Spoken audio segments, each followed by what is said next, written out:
Hey everyone, so we're going to talk a little bit here about Crazy Climber Redo, which is a ColecoVision homebrew. And I just want to talk about why I think that this is quite possibly the worst published ColecoVision homebrew to have been made to date. I'm also going to assume that anybody watching this video is at least somewhat familiar with the original arcade version of Crazy Climber. And if you remember that arcade version, that's the one where you had the two joysticks, you kind of move the two joysticks back and forth, and your character would climb the building based on how you kind of had his hand movements on all the windowsills. Anyway, this game basically has absolutely none of that control mechanism. And as you can see, I'm literally going to complete most of the levels by just pressing up on the control pad, and then every once in a while pressing the button to go into this weird invincibility mode, which I'm still trying to figure out why the designer of the game actually included that, because it really does just take away kind of any gameplay elements that you would have for this title. See, watch, here we go. I'm just going to start up again by climbing up this building, going into invincibility mode, and then it doesn't matter really what happens. The characters, the enemies just go right through me. I think maybe every once in a while I might have to worry about the windowsills closing on me, but that seems to happen very rarely. And I just don't understand why people would pay $59 for this game when it doesn't even come close to being the arcade game. And there is even a picture of the arcade machine on the box, so your expectations should at least be that this would play at least somewhat like the arcade game. But as you can see, I'm basically almost done with level 2, and I've done nothing but just press up on this controller, and every few seconds I have to remember to hit the button to go into invincibility. The invincibility mode is weird. It would be like if on... It'd be kind of like if on Pac-Man, the designers decided, oh hey, we're going to put a button, and every time you hit the button, you use the power pellet, and you can just play like that throughout the entire game. Like there really is no challenge to this game at all, and this is it. I just start each level by pressing the invincibility. Here we go. I think I'm on level 4 now or something. I've actually played through this entire game by doing exactly this. Just literally pressing up, not doing anything else. Every once in a while I'll forget to even hit the invincibility and I'll die, but I mean, honestly, it's oh yeah, that was pretty cheap. I completely forgot to hit the invincibility and move up. Sorry, I was just so bored by this game that I completely forgot that I was actually supposed to be paying attention. And also listen to the sound effects in this game. Just it's the most monotonous, terrible sound effects that I've ever heard. I mean, it makes Atari 2600, it makes Pac-Man on the Atari 2600 sound amazing. I don't even understand how somebody... Oh, and I don't get this. This is like some boss level that you literally... And if you lose a life, you don't get to actually play the boss. You just go to the next level. So you can complete the boss level by dying, which, again, just makes no sense at all. So I don't get it. And here we go once again, pressing up on the controller. Yeah, I think I've now completed almost, what 4 or 5 levels, and I've done nothing. I'm just sitting here pressing up, completely bored, listening to these awful sound effects.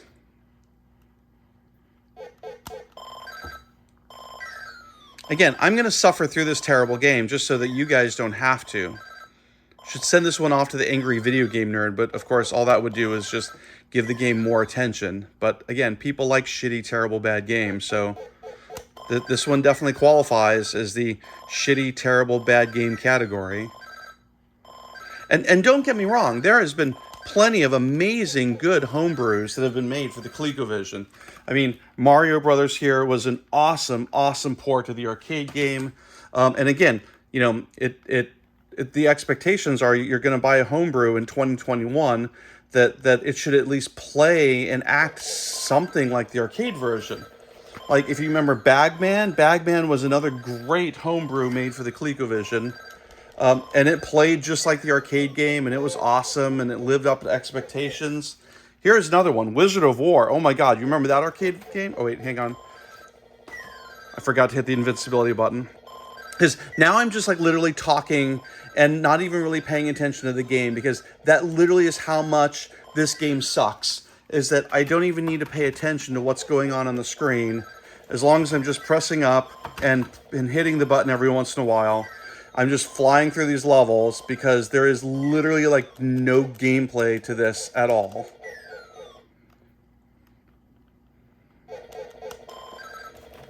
You guys remember Lock and Chase? Man, that was another great ColecoVision homebrew. Again, there's the ColecoVision homebrew community has been amazing over the years, and we've just seen some absolutely fantastic games. Oh, look, see, look, I wasn't paying attention yet again.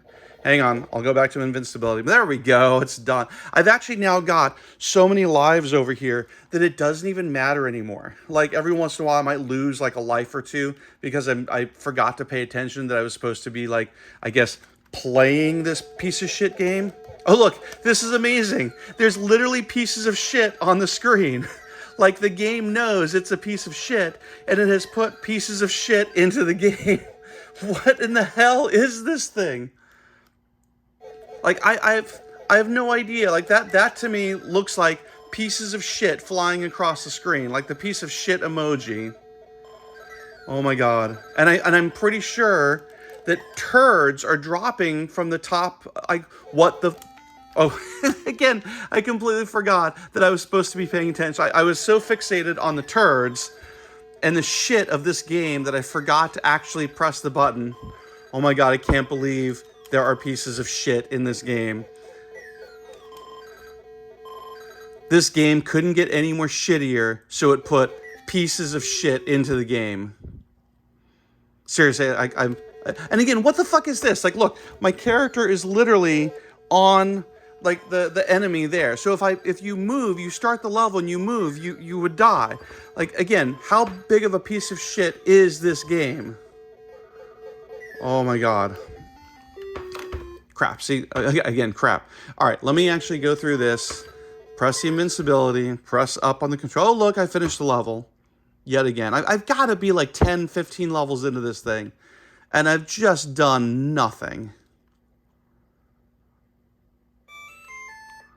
All right, start climbing. Oh yeah, here's another one of those weird boss levels where, like, what in the hell is this? Like, I think this is supposed to be his answer to the bird thing, and like, again, I'm on a boss level, and I finished it, I guess, so, like, that wasn't even a boss, that was just shit, literally. God, I can't believe there's pieces of shit in this game. Like, what kind of a person puts a piece of shit in a game and then doesn't expect your game to get called out on as a piece of shit?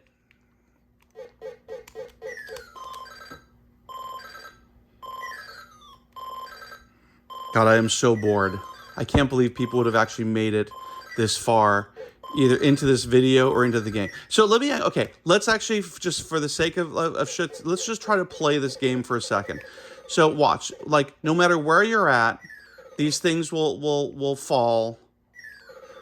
If you remember the original arcade version, there was at least some warning. You would see the guys pop out of the window before they would drop stuff on you.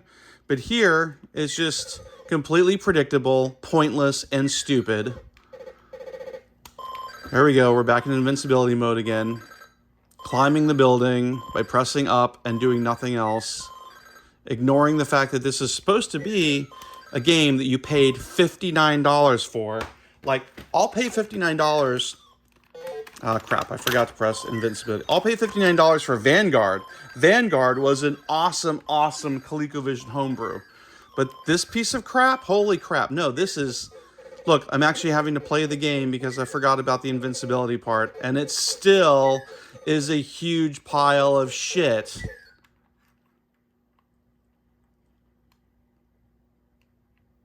Here we go. I think I'm on... What are we at? Level... There's 4 levels for every level. It's so bad. And again, I am playing through this so that you all can save your money. Save it for good homebrews out there. Like Sidetrack, you can get this from ColecoVision. That game, that's a great homebrew. That, not only was that a great homebrew, that was a great vaporware. That was originally supposed to come out from Coleco in 1982 or 83, and it never made it. So guys like ColecoVision actually made it so we can play those games again. Here we are, like level 7 or 8. You remember Asteroids? Yeah, Asteroids. That was another great ColecoVision homebrew. And the picture of the game is on the box. Oh yeah, let's also talk about the shitty instruction manual. So for $59, you get, here, I'm just going to play this game with my other hand. For $59, let's hit invincibility. For $59, you get a shitty, photocopied looking instruction manual. Like, what is this? Like, telegames from like the late 80s or something? Oh my god. I'm like, look at this. This is crap. I'm surprised this game didn't come in like a green clamshell telegames box. Oh, wait a second. The new version of this game that he's selling on eBay now comes in a shitty plastic clamshell box, just like those old telegames did in like the late 80s. So what do we have? We have crabs. So this game has shit and crabs as enemies. Oh my god. Once again, let's marvel at the sound effects, guys.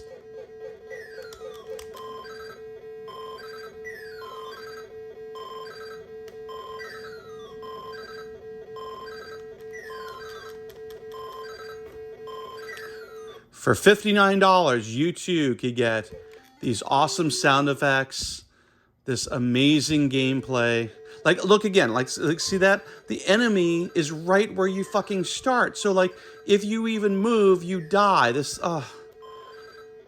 Sorry, I spent over 20 years of my life working on video games. I produced games like Aladdin on the Sega Genesis, Lion King. I worked on Seventh Guest, like tons of actually, you know, like real games that had real designers and real gameplay. And, you know, people would spend $59 for a game like that because that would be worth it. But this, holy crap. How much longer do I have to play this piece of crap for?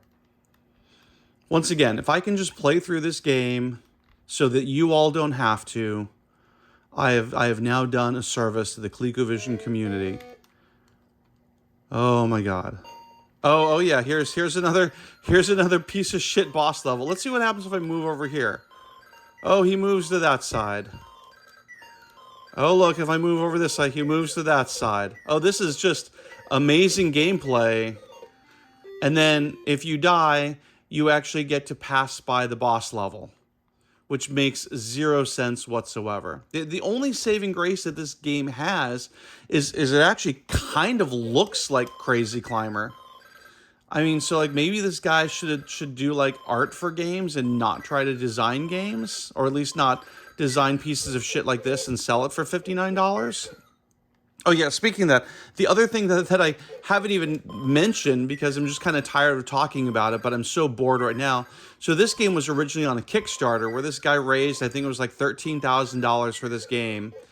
And there was all these things that he said would be in the game. First of all, he never even mentioned on the original Kickstarter pitch that this was a redo. In fact, even on the cover of the box itself, what is the exact wording? Says, play the classic arcade game. And to me, like if you're playing the classic arcade game, even with new twists, you would expect the classic arcade game, but with like new levels or like new enemies. This doesn't play anything at all like the classic arcade. Anyway, the point is that he raised $12,000 or $13,000. There were stretch goals that he posted about and used to get more bids on the Kickstarter. That those never came through. It's just hi. Here I am. Oh, good. Now I have and like, what is this animation? There is none. There's like, what is there, like a hammer that's floating in the sky? This really kind of is an embarrassment to the ColecoVision Homebrew community, because some of these homebrew publishers like ColecoVision, Team Pixel Boy, Opcode, I mean, they really do go out of their way to publish some amazing games. I mean, for example, Pac-Man Collection.